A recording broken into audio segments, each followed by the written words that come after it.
The new Prime Minister of Israel was sworn in today. Ehud Barak took office pledging peace with his country's Arab neighbors.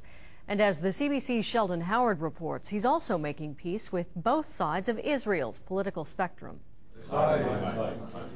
It took all of the 45 days he had for Ehud Barak to put together his patchwork coalition. Deliberate and calculating, the former general managed to guide hardline hawks to the same cabinet table as the far left, all while keeping most of the power for himself. Not only is he prime minister, but also defense minister, and he's posted 2 loyal friends to finance and foreign affairs. Barak will likely run things there too. It's a one-man show, so it will be a one-man responsibility. He is taking all the risks, he will have to carry all the responsibility, and he will get all the credit. He said he wanted a broad coalition, and he got it, breaking some promises along the way. For instance, Barak said he'd stand up to the demands of the ultra-religious. He'll govern with 3 such parties. He promised a record number of women in cabinet. There's only 1.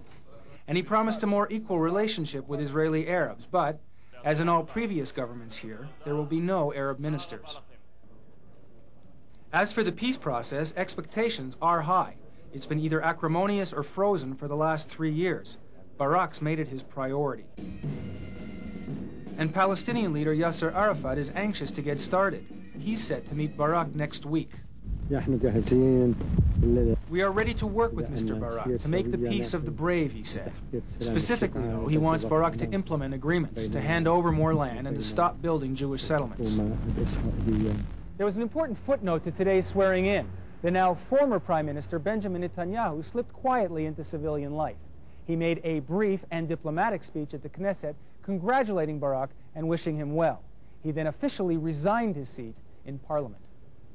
Sheldon Howard, CBC News, Jerusalem.